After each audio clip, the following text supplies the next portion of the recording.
Piskat indarkeria matxista zerren komentatu dugu lehen, ez dela bakarrik tratu txarrak, badela emakumeen zapalkuntzan zerikusia daukan ezer, eta nahi dituzke gogora ekarri, nahi nuke gogora ekarri, oso interesgarria iruditzen zaidalako Laura Gomezen kontzeptualizazioa indarkeria matxistaren inguruan. Laura Gomez, pentsatzen dut ezagutuko duzuela zuetako batzuek behintzat, Gipuzkoako Foru Aldundiko berdintasun zuzendaria izan zen aurreko legegintzaldian, eta bizkat erreferente bihurtu da feminismoarentzat berdintasun politika oso desberdinak egin zituelako, eta indarkeriaren beste kontzeptualizazioa sartu zuelako erakundean, ez? Eta berak ulertzen du indarkeria matxista logika neoliberalaren barruan, egiten zait oso kontzeptu interesgarria. Berak azaltzen du neoliberalismoak eta patriarkatuak badutela aliantza bat, eta bizkat komentatzen du nola gaur egun indarrean indarrean dakagun eredu sozioekonomikoan lehentasun nagusia da ondasunak metatzea edo bilatzea, etekin ekonomikoak eskuratzea. Eta horretarako pertsonen helburuak, horretarako sistemaren helburu horiek esango dut, helburu horiek lortzeko pertsonen bizitzak sakrifikatzen dira nolabait esatearen edo pertsonen bizitzak jartzen dira helburu horien zerbitzura. Laurak asko edaten du ekonomia feministatik, ez? Eta berak azaltzen du sistema neoliberal horrek obedientziaren bidez funtzionatzen duela, saiatzen dela gizarteko kideak obedienteak izatea, saiatzen da seduzitzen, baina halako batean norbaitek transgreditzen baldin badu araua horien aurka indarkeria egiten da. Eta berak hildo berean ulertzen du indarkeria matxista, ez? Berak esaten du emakumeok sostengatzen dugula sistema hau, lan indarra erreproduzitzea ahalbidetzen dugula lan ikusezina eginez, etxeko lanak eta zaintza lanak, eta orduan sistemaren helburua dela emakumeak eredu horretan sostengatzaile mantentzea. Eta orduan arau hori hausten duten emakumeen aurka egiten direla batez ere erasoak. Ez obedientziari uko egiten diote emakumei, ez? Sistema neoliberal eta heteropatriarkal deitzen diogun hori hegemonikoa da gure gizartean, eta hedabideek egiten duguna da hegemonia horren barruan kokatzen dugu gure burua. Alegia, hedabideen lana lehen esan dugun bezala ez da neutroa. Indarrean dagoen ideologia hori, ideologia neoliberal eta heteropatriarkal hori erreproduzitzen dute hedabideek, eta adierazten digute zein balio onartu behar dugun eta zein gaitzetsi, ez? Joera hori oso kezkagarria da, hedabideek sekulako eragina dugulako jendearen sozializazio prozesuetan eta imaginarioaren eraikuntzan, ez? Imaginarioa edo iruditegia esaten zaiona, pixka bat buruan gizarteari buruz, personei buruz, emakumei eta gizonei buruz ditugun ideia horietan, ez? Kontua da, hedabideak direla segurazki sozializazio gaur egungo gizartean eskolarekin eta familiarekin batera sozializazio elementu importanteenetako bat, eta gainera denboran zehar gehien luzatzen dena, zeren familiaren eragina leku bat, bizitzako une batetik aurrera lausotzen da, eskolatik ere atera egiten gara, baina hedabideak kontsumitzen ditugu bizi osoa zehar. Orduan eragin horrek eta gure iruditegiaren eraikuntza eta moldaketa horrek jarraitzen du bizi osoan zehar eta balio hauen gainean, ez? Historikoki hedabideen lana eta batez ere masentzako komunikabideak agertu zirenetik, hedabideen lana izan da ideologia hegemonikoa sozializatzeko tresna bat izatea.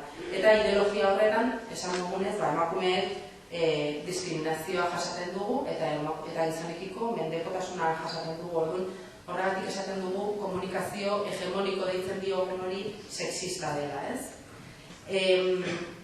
Hedabideen barruan nik bereziko nituzke bi atal, hemendik aurrera, baina denbora guztian presente egongo direnak, batetik nahi nuke entretenimenduaren arloa bereizi eta hor barruan sartuko nuke publizitatea eta bestetik informazioa. Kazetariok horrelako, nik beti alako hitzaldiak eta edo ikastaroak ematen ditudanean, ohituago nago, arlo informatiboaz hitz egitera, gure azkenean gure lana delako, ez dik lantzen dut informazioa periodiko batean. Baina uste dut gero eta garrantzitsuagoa dela konturatzea entretenimenduzko produktuek zein ekoizpen eskaintzen dizkiguten eta horiekin kritikoa izaten hasteko. Batez ere, entretenimenduaren aratara oso zabala da, pixka bat, pentsatzen hasita okurrituzuko zaizkigu, inguruan, gunero konsumitzen ditugu milaka produktu entretenimenduarekin lotuta erabideetan agertzen direnak, ez? Izan daitezke fikziozko pelikula, sobremesa Antena 3, izan daitezke seriea, gaur egun kultuzko eta bihurtu direnak, izan daitezke irratitako magazineak edo telebistakoak, telerealidadea ere bai, prensa rosa, eta talde berean sartuko nuke publizitatea, iruditu zaidelako konsumitzaileari eskatzen diola antzeko jarrera bat, pixka bat kritikotasun jarrera bat, ez? Nola entretenitzeko konsumitzen dugun, orduan erlasatuta gaude. Pixka bat, gorpuzkera, igual ikusten dugu teleberria telebistan eta gaude tensioan bezala eta kritikatzen dugu kazetariak esaten duena eta hor, baditugu nolabai pixkat antenak jarrita eta alarma guztiak piztuta. Baina gero ikusten dugu pelikula bat eta relajatzen gara eta ez dugu ikusten pelikula horrek nola reproduzitzen dituen estereotipo pila bat eta gara. Entzuten zait ondo, ez da? Eskeinan, gara. Emozionatzen naiz eta... Orduan hori, entretenimenduzko produktuekin normalean ez da kritikoak izaten eta kritikoak izaten garenean gaientzen da beti argudioa errentagarritasun ekonomikoa bena, ez? Hau da, pelikula hau egin duenak edo seria hau egiten duenak edo Gran Hermano egiten duenak egiten du diruan jabazteko eta horrek ematen du ja gaietik kentzen zaizkiola erantzukizun sozial guztia, ematen du dirua justifikatzen duela dena. Eta uste dut hor ja hasi behar garela pixka bat beste pauso bat ematen eta esaten, bueno, ez.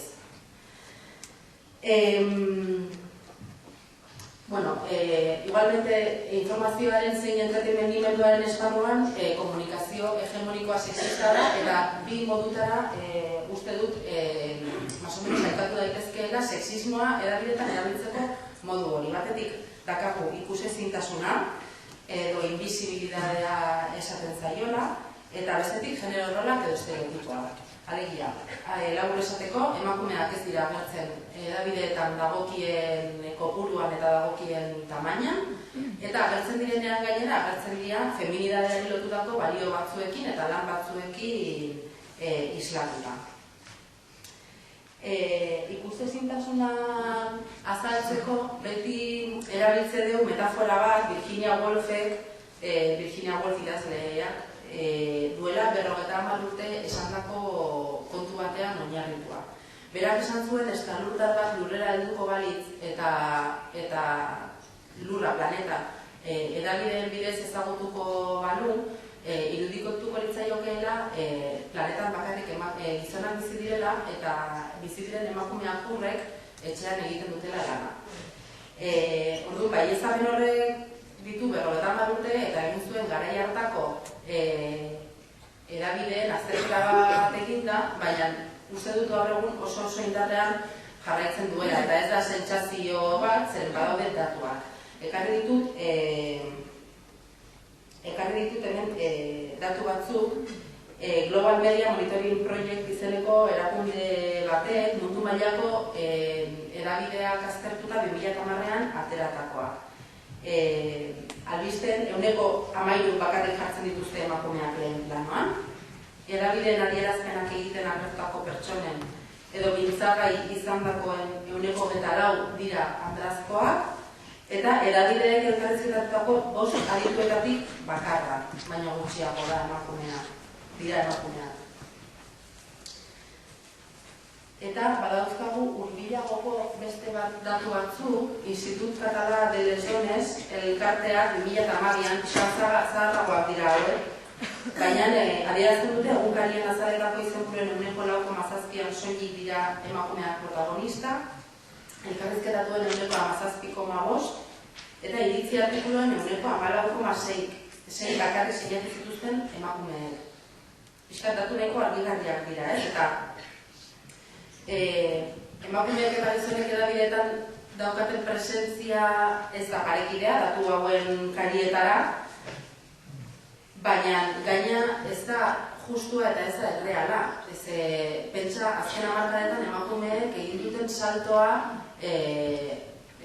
lan merkatura, unibertsitatera, kirol esparrura, kultura eremura, zenbateko aurrerapena izan dugun denbora gutxian eta edabideak nola geratu diren hemendik nahiko atzera, ez? Eta datu hauekin pixkat zer eragiten dute datu hauek, zer eragiten du joera hauek edo jokabide honek, edabideen jokabide honek gizartean iruditelian, ez? Adibidez, edabideetan agertzen diren adituak iagetik gizonak baldin badira, logikoa da norbaitek pentsatzea adituak bilatu behar duela eta aditu hori seguramente gizona izango dela. Osea, adituaren figura gizon batekin lotzea, ez? Eta gertakari importanteen edo guk importantetzat jotzen ditugun gertakarien protagonistak gizonak baldin badira, pentsatuko dugu emakumeek ez dutela hasi gauza interesgarririk egiten, ez? Orduan, ikusezintasunak baditu bi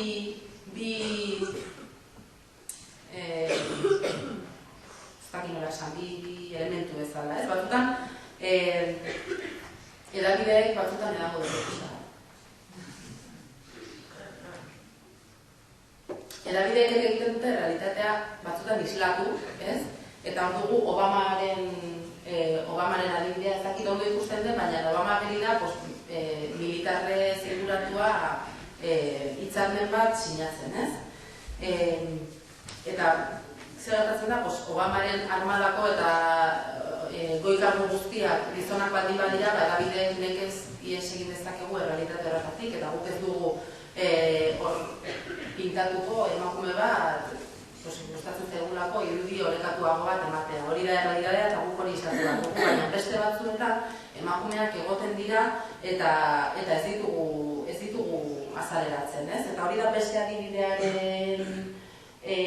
adibidean gertatzen dena, da Deustuko Unibertsitatearen liburutegiaren inaugurazio egunaren kronika soziala eta pentsatzekoa da Deustuko Unibertsitatean eta Bilboko jente importantearen artean egongo direla emakumeak ere bai, baina argazkietan 27 lagunetatik 4 baino ez dira emakumeak, eta gainera uste dut bat dela Sofia Erregina, konsorte bezala etorri zena.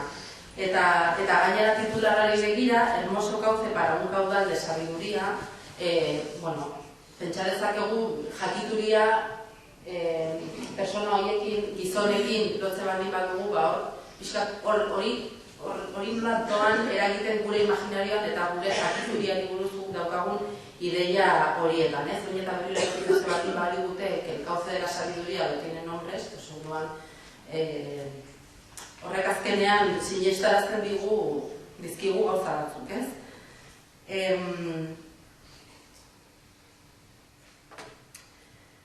Ikusezintasun hori edo emakumeen presentzia hori lotuta dago androzentrismoa esaten diogun kontzeptu batekin. Androzentrismoa da gizonak erdigune eta erreferentziatzat dituen errealitatearen ikuspegia. Historian zehar, historia androzentrikoa da, emakumeak desagertu egin gara historiaren kontakizunetik, hizkeran, politikan agerikoa da, osasungintzan, esparru guztietan zabaldu da androzentrismoa eta edabideetan ere da. Ikuspegi horretatik abiatu da definitzen delako egun edabideen agenda deitzen dioguna, inporta zaizkigun gaiak eta jorratuko ditugun gaiak. Eta ez da kasualidadea gainera, edabideetako zuzendaritzetan, ia denak, ez esatearen denak, gaur egun gure inguruko edabideetan hola buruz gogoratuta, uste dut ia guztietan, egiten justu izan ezik, baina edabide pribatuetan, uste dut denetan gizonak direla zuzendari, ez? Orduan, androzentrismo horren ondorioz gizonen gaiak universal bihurtzen dira, mundu guztiaren interesekoak, eta emakumeen gaiak bakarrik dira interesgarriak emakumeentzat eta bakarrik dira emakumeen arazoak, ez? Orduan, edabideetan ez ditugu jorratzen, edo jorratzen ditugu gaur bezalako egunetan, edo jorratzen ditugu emakumeentzat propio sortutako sekzio batean edo horrelakoren bat, ez?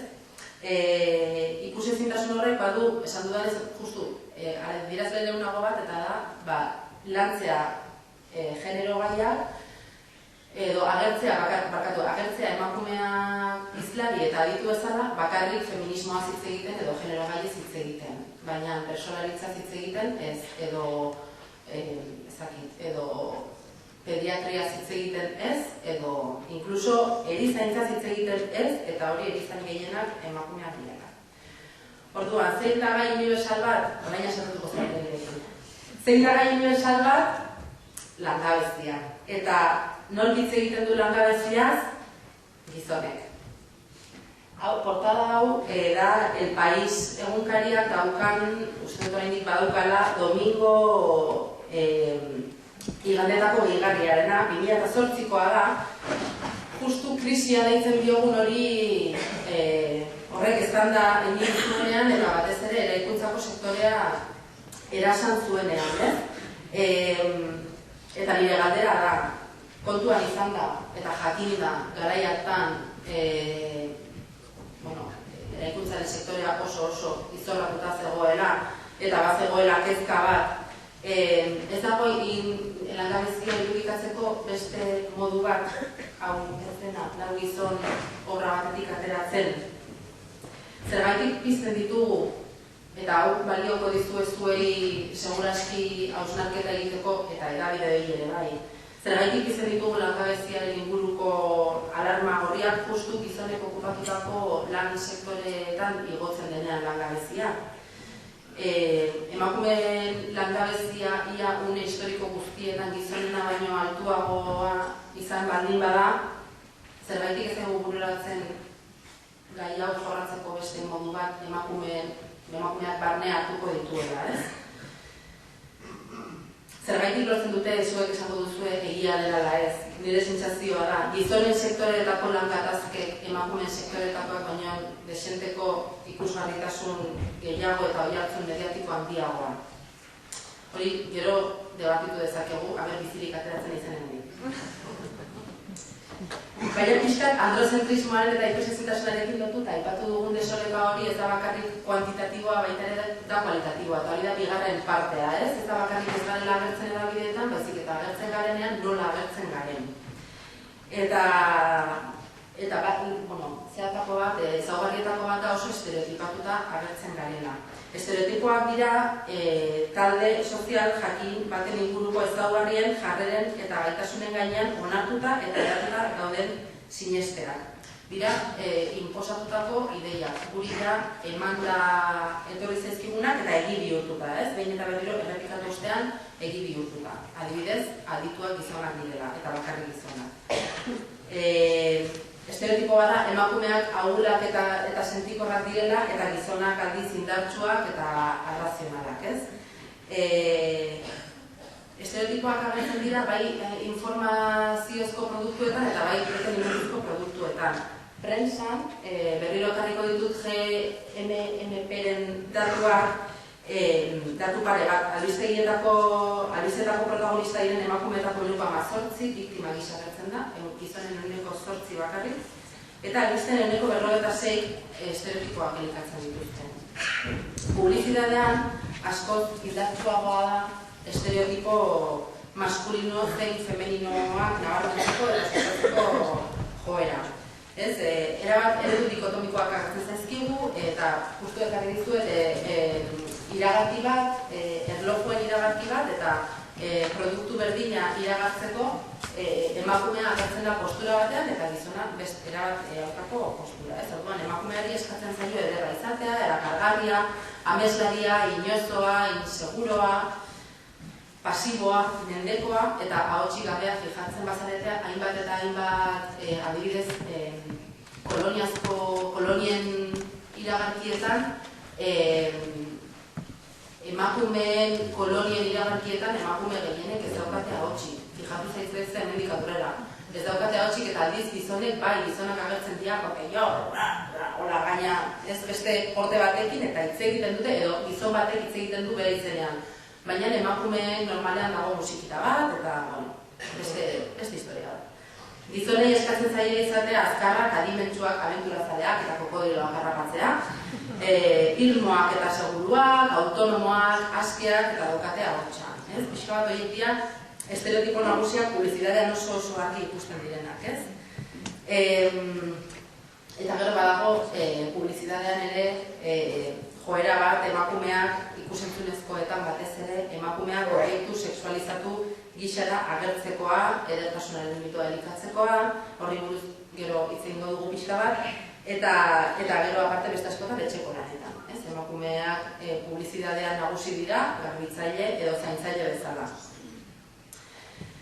Eta gero, kuriosoa da, Galiziako irrati publikoan egin zuten ikerketa bat, eta ondorioztatu zuten, publizitatearen gaineko ikerketa bat, eta ondorioztatu zuten nola emakumeen estereotipo bat eta irratiko iragarkietan ere oso presente zeuden, eta batez ere bazegoen estereotipo bat emakumeekin lotuta irratiko iragarkietan zela emakume histerikoarena, emakume urduriarena, eta ahotsaren tonuan nola beti jotzen zuen histerismo baterantz, etxeko lanekin lotuta, edo arazoekin, edo zein arazoekin lotuta, eta derrepente agertzen zen beste gizon ahots bat, nik konponduko dut dena.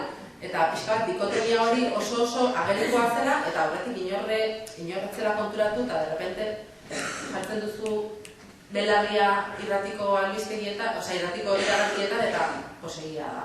Askotan estereotipo horiek errepikatzen dira. Gizonak agertzen dira maskulinidade eredu hegemoniko deitzen diogun horri jarraiki. Heterosexualak dira, ia beti. Ez dute emakumei esleitutako ezaugarririk, alegia ez dute garbitzen eta ez dute zaintzen.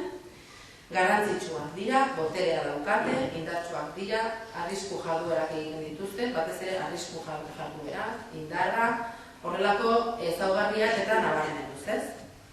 Eta estereotipoekin lotuta daude genero rolak. Genero rolak dira emakumeei eta gizonei ezarritako ezaugarri psikologiko, jarrera eta funtzio sozialak. Eta emakumeentzat batzuk dira eta gizonentzat beste batzuk dira. Adierazten digute zer egin eta nola jardun, nola izan emakume, zer egin emakume izateko. Eta sexualitateari ematen dizkio egiteko batzuk. Emakumei esparru pribatuari lotutako lanak esleitzen dizkio, etxeko lanak, seme-alaben zaintza, mendekotasuna duten pertsonen zaintza, bigarren mailako lana eta soldata izatea, oso naturalizatua bezala agertzen zaigu emakumei, eta gizonei berriz, esparru ekonomikoa, parte hartze politikoa, lan ordaindua, etxeko gizone izatea, kabeza de familia, etxetik kanpoko aisialdia ere bai, oso naturalizatua, emakumeentzat hori ez da existitzen, eta ez? Orduan, produktu informatiboetan, edabidetako produktu informatiboetan, estereotipo eta genero hauei jarraiki irudikatzen dituzte emakumeak, eta badaude rol nagusi batzuk, ez? Badala, zaintzailea, eta zaintzailearen barruan dago ama edo emazte bikotekide figura. Balituen adibide pila bat eta ekarri dut hau, baina balituen adibide pila bat eta oso agerikoa da edabideetan, hemendik horrela fijatzen baldin bazerate, periodikoak lehitzeko beste betaurreko proiek jartzen baldin baditugu, fijatuko gara adibide asko aurkituko ditugula egunerokoan, ez? Ekarri dut,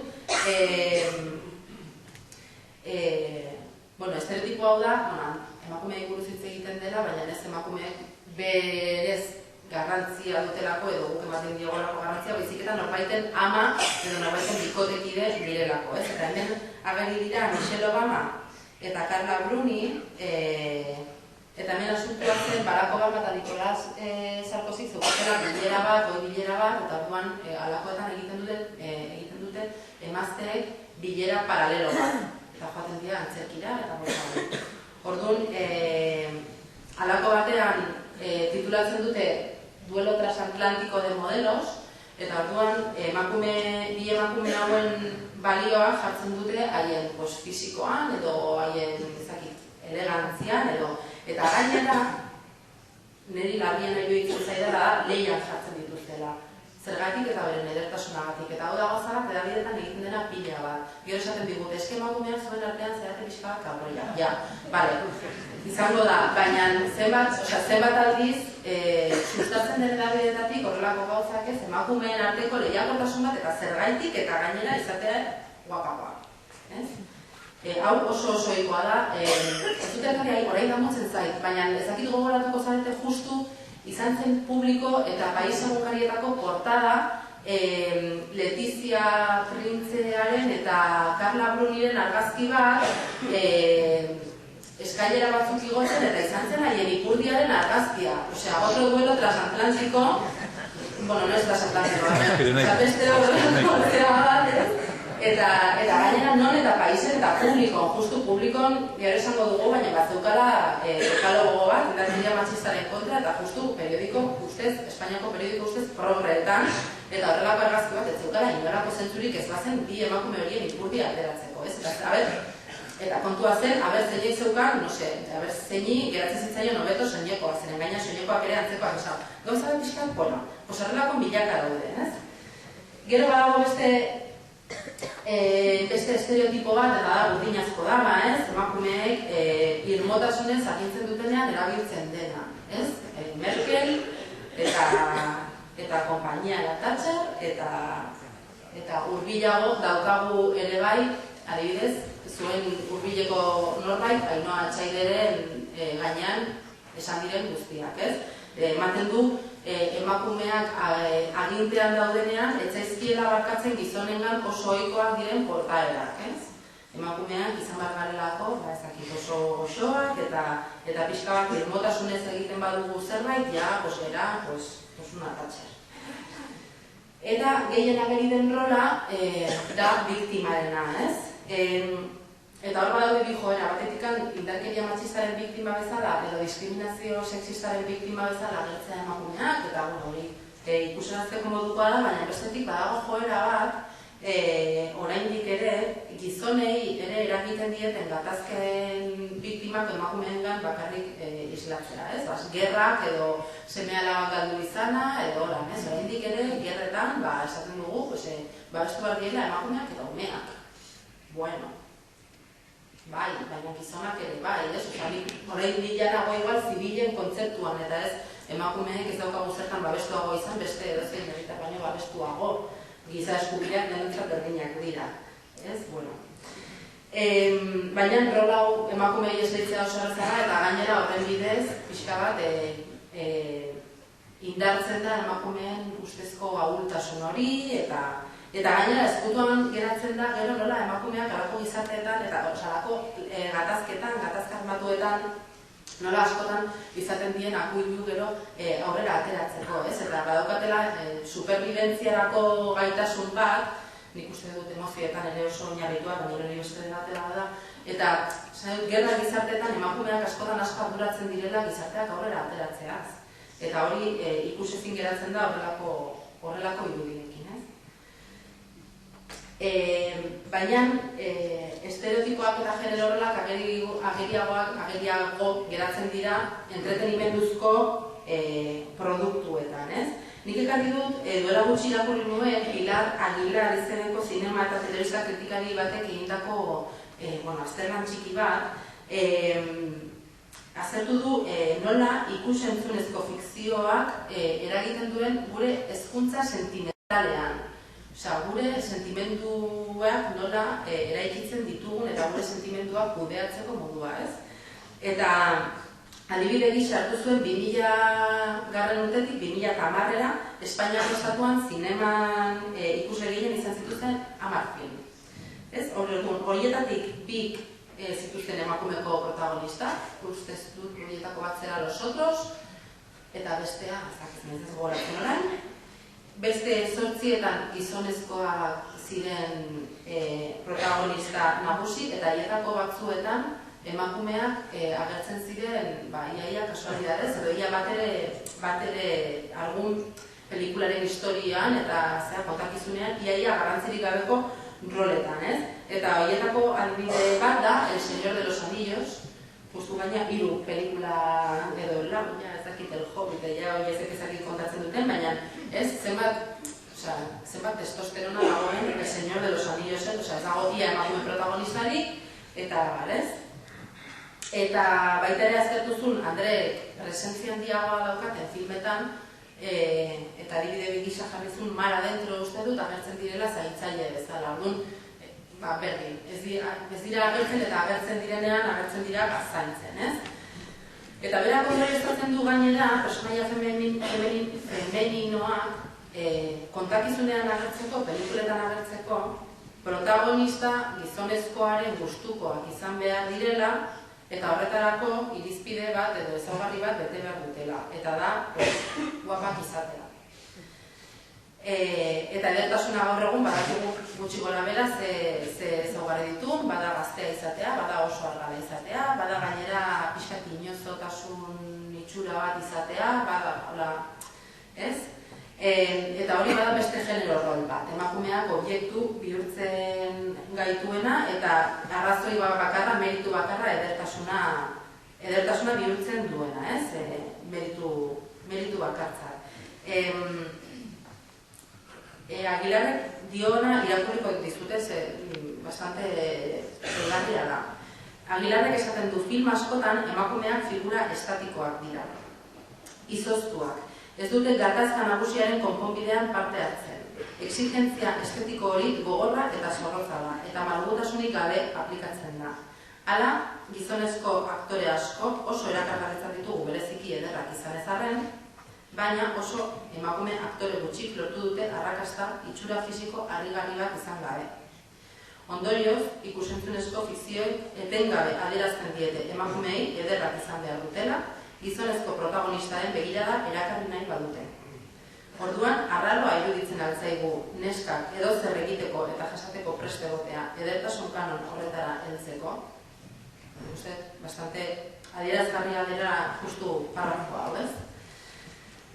Badakigu edertasun eredu hori erabat irreala dela, Joseba Iturrioz feministak esaten du puntako teknologian oinarritua dagoela, eta nire bat adosunago, zeren badago telebistetan eta puntako teknologia bat makillajearekin lotuta, txapa y pintura total, ni bera aurkitu nintzen ezagun batetik telebistatik ateratu eta kasi ez ninduen ezagutu, kirurgia estetikoa, photoshopa, ez da erreala, ikusten ditugun emakume horiek ez dira errealak, osasunarentzako kaltegarria da edertasun eredu hori, badakigu, asko dakigu, gero eta adibidez modelo gehiago ateratzen ari dira sare sozialetan esaten foto hau horrela geratu zen eta horrela publikatu da eta hau guztia egin dute makillaje eta photoshop eta horrelako retokeekin, baina igualmente edertasun eredu horrek jarraitzen du izaten erreferente bat emakumeentzat, eta emakume guztiok edo gehieno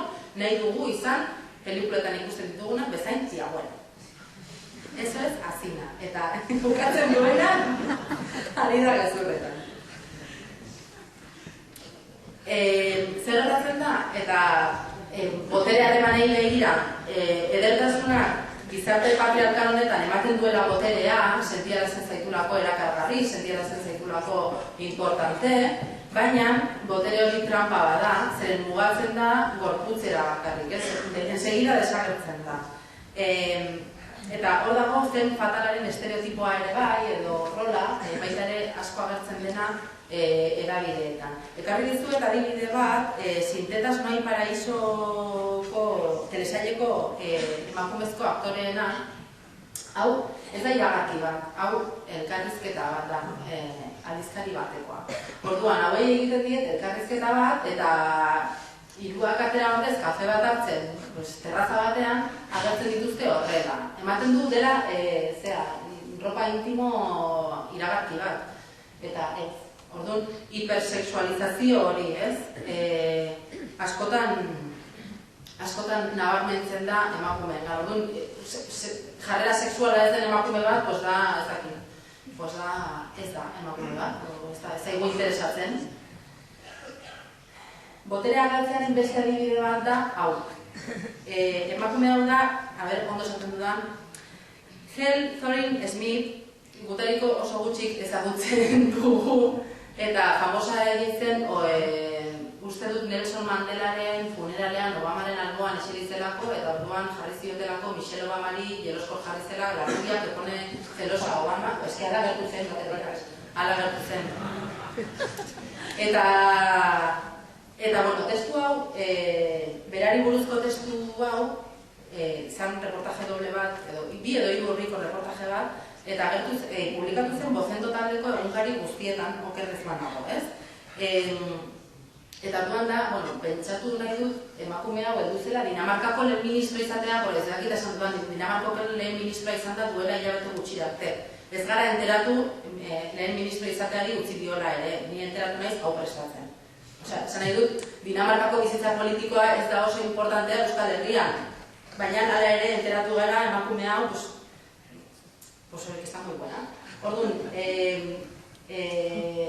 pentsatu nahi dut, gaitasun intelektual eta politikoak bazituela, emakume honek lehen ministro izatera heltzeko. Baina testuak egiten du etengabe nabarmen eta azpimarratzen du bere itxura fisikoa. Orduan, irakurriko dizkizuet pasarte batzuk que no tienen pérdida.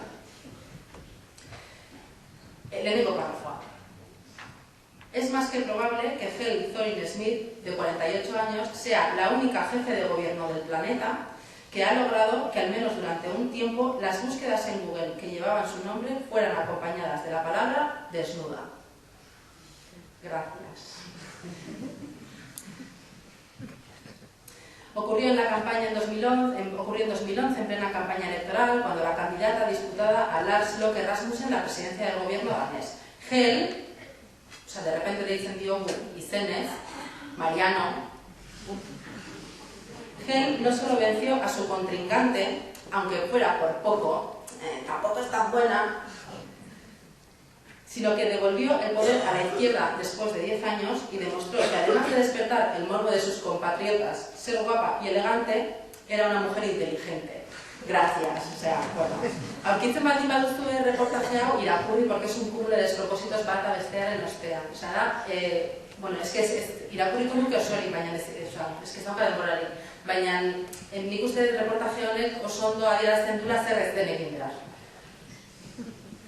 Eta, orduan hori, zer da, nola kendu dakioken emakume bati boterea, esanez, ez dakitze marka gustatzen zaiola, edo zein fondo de armario daukan, eta uste dut gainera, bazirela 10 argazki bata bestearen alboan kotxetik ateratzen eta hanka erakusten,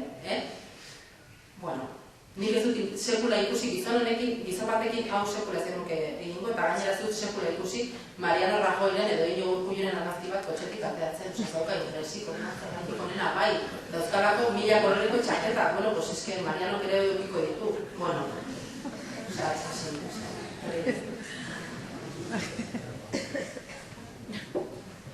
eta beste eredu bat azkar bat da kiroletakoa. Google bilaketa bat eginez, emakumezko kirolagari arrakastatsuenek ere, badauzkate argazkiak bikiniak eta gizonek egiten dituzte erlojuen iragarkiak. Eta gero oso deigarria da ere bai, edabideetara ze argazki etzen den, emakume tenisariekin oso deigarria da. Gonan jokatzen dute. Orduan, ni goratzen naiz duela ez asko, ez dakit zein lehiaketatan, eta ez dakit nork irabazi zuen ere, baina heldu zen agentzietatik heldu zen irudi bakarra emakume tenislari batek irabazi zuenean torneo bat zen emakume bat belauniko lurra musukatzen bezala, horrela jarrita, eta zen ikurditik ateratako irudi bat, eta gure lankideek bakarrik irudi hori zeukaten publikatzeko, eta zen emakumearen ikurdiaren irudi bat. Orduan, zen hau dela kate bat, eta Wimbledonen dauden argazkilariek ere, batzutan ez badituzte argazki zehatz batzuk bilatzen guk ere edabideak ere batzutan oso lotuta gaudela, ez? Beti egin daitezke gauza gehiagoa ere, baina, bueno, emakume kirolariekin pasada da. Horiek bai agertzen direla oso gutxi eta agertzen direnean iraingarri agertzen dira. Eta gero beste, hainbat esparrutan, emakumeak direla bakarrik apaingarriak. Osea, ez dute ezer egiten, osea, la ruleta de la fortuna, ez dute ezer egiten, bakarrik daude hor, guapak direlako. Orduan, osea, da, emakumeak objektu bihurtzea sistematikoki, eske guk hau jaten dugu, eta orduan derrepente iruditzen zaigu apaingarri bat izatea ez dela entxara, zeren ikusi dugu eta ohituta gaude ikustera, ez? Hori da, iruditeria nola eraikitzen den eta nola finkatzen den gure barruan. Aguilarren analiziarekin jarraituz, ederra izatea ezinbesteko baldintza da, protagonistaren gustuko izatea, baina ez da nahikoa. Behar dugu beste ezaugarri bat, eta da nolabait mendeko jarrera bat izatea emakumeok, ez? Gizonek aholkatzen edo agintzen digutena onartzea, egiteko prest egotea, eta normalean bigarren mailako rol bat onartzea, ez? Eta hori, beste rol hori oso agerian geratzen da, maitasun historiaren bat daukan edozein fikziozko produktutan, ez? Hau niri oso importantea iruditzen zait, maitasunari buruzko hezkuntza ia guztia jasotzen duguna batez ere emakumeok fikziozko produktuetatik datorrelako. Edo superpopetik. Hortaz ere bai hitz egin genezake, zeren fijatzen baldin bagera hor badago zatiketa bat, ez? Horrelako nerabezaroan konsumitzen ditugun produktuetan badago zatiketa bat, neskentzat dira superpop eta horrelakoetan, eta bietan agertzen dira nola izan zure nahi duzun mutiloren gustukoa eta zakize, bla bla bla. Eta hor badago hezkuntza sexual afektibo bat oso markatua emakumei bideratua, eta gizonek dauzkaten mutilei dauzkaten kotxeak, futbola, ja. Eta mutilei nork irakasten die, nola baitatu behar den modu sano batean. Pues honek. Eta hau zer da, kaka bat.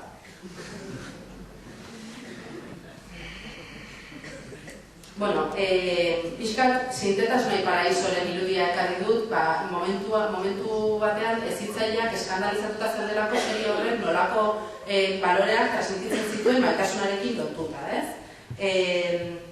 Pixkat ekarri nahi ditun, Mariluz Esteban EHUko antropologoak egin duen, oso landuta dauka maitasuna romantikoaren gaia, zuetako batzuek irakurriko zenuten kritika del pensamiento amoroso liburua, eta berak hitz egiten du ideologia romantikoaz, ez? Berarentzat ez da bakarrik harremanen kontu bat, baizik eta pixkat den esaten duguna, ez?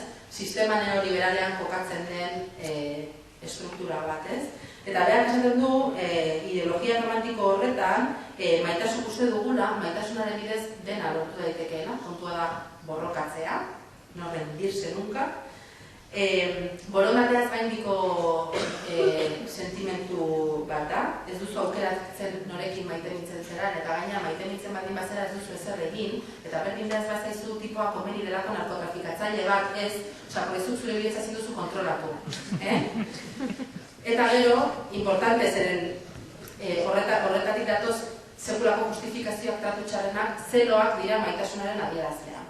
Oso jeloskor baldin badago mutila, orduan da benetan maite zaituela. Eta de los celos te da una hostia, orduan da asko maite zaituela, ez? Orduan, badago lotura bat maitasune romantikoaren eta idarkeria matxistaren artekoa oso ikertua dagona, ez nez gehiagin ilustatuko, baina hor funtsean da maitasuna, eta hor ere bai irudikatua geratzen da. Ez maitasuna gizonezkoentzat ez da sozializazio prozesuan ez zaie esaten maitasuna dela munduko gauzarik importantean da beraientzat. Ez beraiei ezintzaie, izan behar dutela langile honak eta arrakastadotu behar dutela, eta agian kasurik honenean bizi proiektuko parteetako bat izango da maitasuna, baina ez parte zentrala. Eta emakumeentzat bai da zentrala. Oso jartzen da, Mariluz Estebanek esaten du gorputzaren erdian. Eta horrek esan nahi du, emakumeak beti gaudela prest sakrifizio gehiago egitera maitasunagatik gizonek baino. Eta hori jasotzen dugu horrelako produktuetan eta jasotzen dugu egunero hainbat modutara. Eta horrek esan nahi du, emakumeek jasaten ditugula gauza asko maitasunagatik eta besteak beste jasan ditzazkegula humilazioak maitasunagatik, kolpeak maitasunagatik eta tratu txarrak maitasunagatik, zeren nire bikotekidea aldatuko da, zeren nire lortuko dut aldatzea, iasi todo dagoa.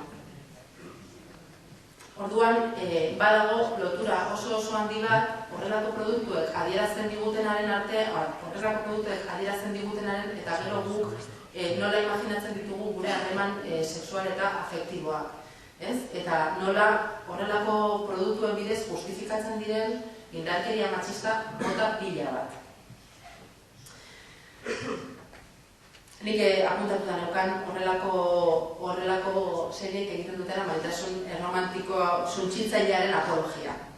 Por dejarlo ahí. Eta gero badago beste kontu bat, gaietik lehen hitz egin dut superpopari buruz, baina badaukagu ere bai beste produktu mota bat, eta da prensa arrosa. Prensa arrosa mota asko dago, baina zurienean ere, harrigarria da nola egiten den apologia ere bai emakumetasunaren eta amatasunaren ingurukoa.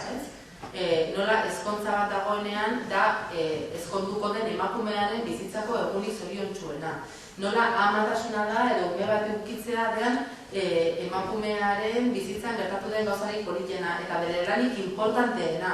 Eta hori esplizitoki esaten da horrela. Eta gizonekin noski aitatasunaren gainean eta maitasunaren gainean ez da halakorik esaten. Hor ere bada hezkuntza bat jasotzen duguna etengabea eta balore batzuk ia kritikotasunik gabe jaten ditugunak egunero, ez?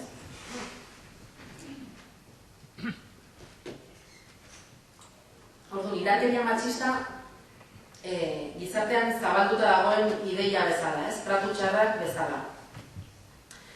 Eta horretik aipatu dudan guztiarekin lotuta. Batetik, hedabideek egiten dute indarkeria simbolikoa deitzen dena, eta da emakumeen menpekotasuna eta diskriminazioa adierazten duten estereotipoak, mezuak, balioak edo ikonoak argitaratzea eta helburua izatea menpekotasun edo diskriminazio hori normalizatzea. Edo gutxienez igual ez da helburu esplizitoa, baina bai implizitoa. Hedabideek egiten duten indarkeria simboliko horrekin badira ja Latinoamerikan ari dira hedatzen kontzeptu bat indarkeria mediatikoarena. Eta adibidez Argentinan 2009an onartu zuten hedabideen legea sekulako polemika egon zen ezakit gogoratuko zareten. Cristina Fernandezi egozten ziotelako zentsura egin nahi izatea eta komunikazio talde handiak arautu nahi izatea, lege hartan ja aipatzen zen indarkeria mediatikoaren kontzeptua. Eta bada pixkat feminismotik, Latinoamerikako feminismotik datorren kontzeptu bat, ez? Eta beste indarkeria matxista hori simbolikoa ez dena, ja fisikoagoa dena, identifikatzen duguna indarkeria matxistakin gaur hedabideetan agertuko dena. Nola agertzen da hedabideetan? Batez ere agertzen da gizon batek emakume bat hiltzen duenean. Eta normalean agertzen da praktika desegoki askori lotuta, ez? Azteko suzeso bat bezala jorratzen da, gertakari bat bezala. Hedabide askotan, periodiko askotan, oraindik suzesos goiburuaren azpian jartzen dute, ez dute jartzen indarkeria matxista. Eta gertakari bat denez, bada emakume batek daukan arazo individual bat, eta ez arazo sozial edo politiko bat, ez? Gertakari bat izateak ditu bi ondorio. Batetikan, hedabideetan ez dela ia agertzen indarkeria matxistari buruzko hausnarketari. Ez ditugu aztertzen, ez dugu hausnarketa sakonik egiten, kausei buruz, ondorioei buruz, zer egin daiteken, horrelakoak ia ez dira agertzen.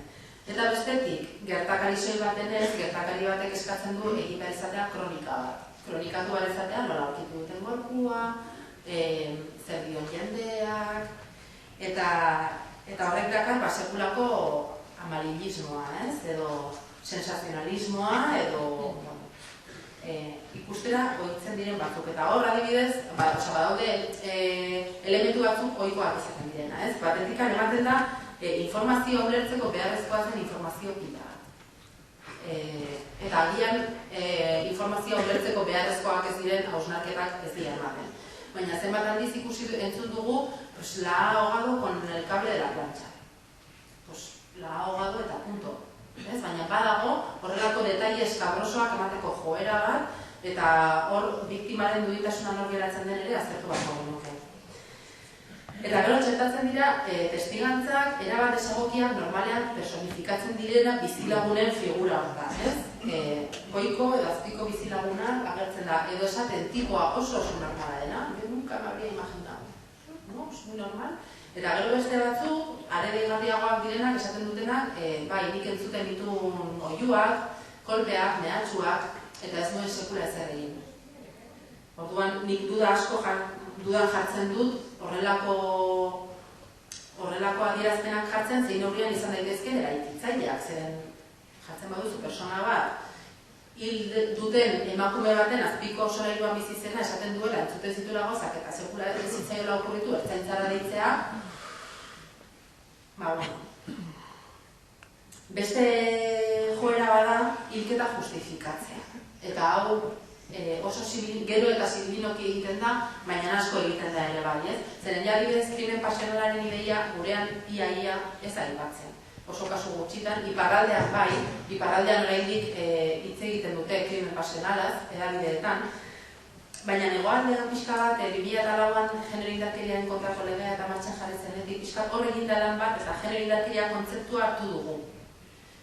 Orduan, krimen pasional ja ez dugu esaten, baina bai esaten dugu gizona zegoela zorrak itota, edo zeloak itxututa, edo edanda, edo oso agobiatua, edo aserrea aldi bat izan dela, edo bero aldi bat, edo burua galdu zuela, horrelakoak entzuten dira ia bere. Eta gainera, berresten dira, lehen aipatu ditudan bizilagunen testigantzei buruz. Bizilagunak esate baldin badu oso tipo normala zela, eta orduan, que le dio un siroko, pues igual se le dio un siroko, fíjate. Eta ez da azaltzen, hilketen aurretik, eta normalean izaten da ekuazio nahiko zehatza, gizon batek emakume bat hiltzen duenerako emakume horrek jasan ditu hilabeteak eta urteak trakutxaka. Alegia ez dela de repente gertatzen den zerbait. Hori oso ikertua dago, eta badaukagu inguruan horre inguruz hitz egin dezaketen adituak zientoka. Zergaitik ez dugun horiekin hitz egiten? Hori da, gure buruari egin behar diogun, edabideo gure buruari egin behar diogun galdera bat. Eta azken joera da, biktima errudun bihurtzea. Hiltzailea errugabetzen dugu, hiltzailearen jarrerarik entzen diogu garrantzia, erotua zegoen, eta zakize, baina biktima, ez zuen salaketarik jarri, edo urruntza egin gogorratu zuen, edo jarraitzen zuen bere erasotzailearekin bizitzen, edo eta ez? Eta gainera hor, nabarmentzen da, hildako emakumearen arazo individuala dela, eta berak bazituela errekursoak eta zituela erabili, eta aldiz ez da esaten adibidez zein ibilbidea egiten duten emakumeek salaketa jartzen dutenean. Zer ematen du, salaketa jartzailea dela konponbidea, eta gero datuek adierazten dute ez. Salaketak, azteko sistema judizialak ozitan jartzen du emakumeen hitzaia sistematikoki, prozesua oso luzea da, oso zaila eta emakumeek oso konplizitate gutxi aurkitzen dute prozesu horretan zehar, eta abar ez da gaurko gaia, baina aztertzekoa da benetan zergaitik emakumeek ez duten salaketari jartzen, salaketak erretiratzen dituzten, eta horri buruz ere badaukagu jendeak hitz egin ahal duena, eta aldiz beti jartzen dugu karga biktimaren gainean, ez zuelako salaketari jarri edo salaketa erretiratu zuelako. Eta ez da ez dugu hitz egiten, indarkeriak dakartzan mekanismo psikologikoei buruz. Eta hori buruz ere badazkagu psikologa feminista pila bat inguruan oso ondo azalduko luketenak. Kazetaritza eta feminismoa uztartu nahian gabiltzan batzuek, nabarmentzen dugu asko indarkeria matxista horrela jorratzea kazetaritza txarra egitea dela. osea ez da kontu ideologiko bat bakarrik. Da baita ere, kazetaritzaren funtzioak ez da ziren, kazetaritzaren funtzioa da arazo bat esplikatzea eta bere erroetara jotzea. Azaltzea zergatik gertatzen den emakumeen aurkako indarkeria eta zergatik salaketatik jarrita ez zeukan emakume bat hil duten. Eta guk hori, kazetari askok hori ez dute egiten. Ni saiatzen naiz, nire lekutik. Hortaz, bai emakumeen presentzia orekatzen ez dugun bitartean, bai emakumeak estereotipatuta agertzen ditugun bitartean, eta bai indarkeria matxista horrela jorratzen dugun bitartean, kazetaritza txarra egiten egongo gara, eta aparte giza eskubidea jorratzen, pequeño detalle. Baina ez da tresnarik ez dagoelako, ja amaitzen ari naiz. Bere garaian ere aipatu dut ospetsua egin zen Publiko periodikoak atera zuen dekalogoa. Ni aterako dut barruan daukalako rapidista, eta esango dut berriak ere ordurako bazuela dekalogo, estilo liburu bat, eta estilo liburu horretan bazaukala sexismoari buruzko atal bat oso txukuna, gerora osatzen ari garena, baina bazituela ja beste jarraibide batzuk. Eta uste dut gainera, orain arte, aipatu dudan guztiari buelta emateko eta praktika honen ibilbide bat zehazteko balio duena, ez?